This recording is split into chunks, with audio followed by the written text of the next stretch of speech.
लोगों के लिए मिसाल बनी। जिलाधिकारी हाथरस की डीएम अर्चना वर्मा सरकारी अफसर और कर्मचारियों के लिए मिसाल बन चुकी है। ऐसा इसलिए क्योंकि उन्होंने अपने बेटे का दाखिला किसी बड़े नर्सरी या प्री स्कूल की जगह आंगनबाड़ी केंद्र में कराया है, जबकि आमतौर पर किसी बड़े अधिकारी के बच्चे किसी इंटरनेशनल स्कूल में पढ़ते हैं। लेकिन डीएम के इस कदम ने सभी को चौंका दिया। हाथरस की डीएम अर्चना वर्मा के पास एक बेटी और एक बेटा है। उन्होंने अपने 2.25 साल के बेटे अभिजीत का दाखिला किसी प्ले ग्रुप या किसी बड़े इंटरनेशनल स्कूल में नहीं कराया, बल्कि उन्होंने अपने आवास के पास ही गांव दर्शन के आंगनबाड़ी केंद्र में कराया है। डीएम का बेटा अभिजीत रोज गाँव के ही आम बच्चों के साथ कई घंटे बिताता है। उन्हीं बच्चों के साथ कतार में बैठकर आंगनबाड़ी का खाना खाता है।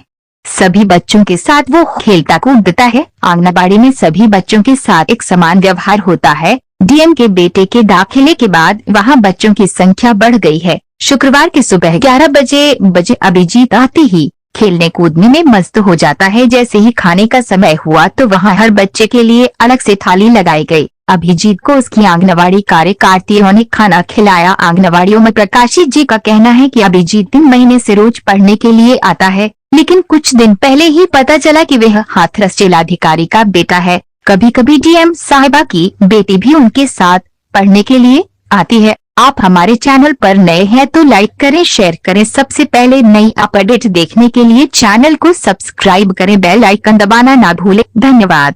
आप देख रहे हैं SK live TV. Khalil Ahmed के साथ हाथरस से सोहेल खान की खास रिपोर्ट। जी, दर्शन आंगनबाड़ी केंद्र है जो इसमें डीएम मैडम का बेटा पढ़ने के लिए आता है और पिछले 3 महीने से अधिक से वो बच्चा पढ़ने के लिए आ रहा है। तो सर उसके लिए कोई विशेष सुविधा आंगनबाड़ी केंद्र में रहती है या आम बच्चों की तरह ही? नहीं, बिल्कुल नॉर्मल बच्चे की तरह वो आता है, नॉर्मल बच्चे की तरह पढ़ाई करता है। और चूंकि बच्चे हमारे बहुत छोटे होते हैं तो उन बच्चों के बीच में ये भाव भी नहीं होता कि कौन सा बच्चा किसका बच्चा है। और ये जिलाधिकारी महोदया द्वारा भी इस तरह का कोई भी विशेष प्रोटोकॉल पालन करने के लिए हम लोगों को निर्देशित नहीं किया गया है।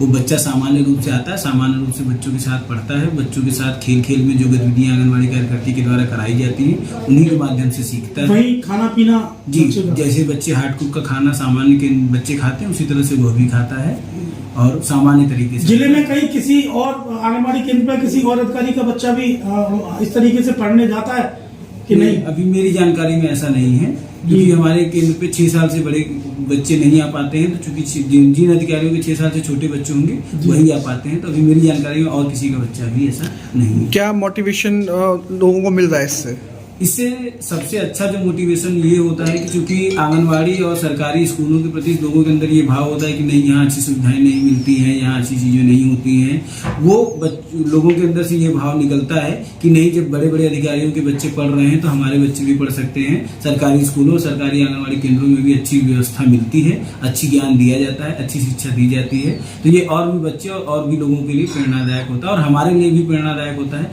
कि हमारी आंगनबाड़ियों का मनोबल बढ़ता है कि उनके ऊपर उच्च अधिकारियों द्वारा भरोसा दिखाया जा रहा है। जब से मैम के बच्चे आ रहे हैं तो उसके बाद कुछ इंक्रीमेंट हुआ है? जी, कुछ बच्चों का इंक्रीमेंट बढ़ा है, थोड़ा आंगनबाड़ी के अंदर भी मोटिवेशन आया है, सहायिका के द्वारा अंदर भी मोटिवेशन आया है, जिससे वो और भी बच्चों को और भी अच्छी तरीके से पढ़ा रही हैं। उस वजह से ये प्रभाव पड़ा है। बच्चों के अंदर कोई भाव के भी परिवर्तन नहीं आता है, परंतु आंगनबाड़ी और सहायिका का मनोबल बढ़ने से उसमें प्रभाव पड़ा।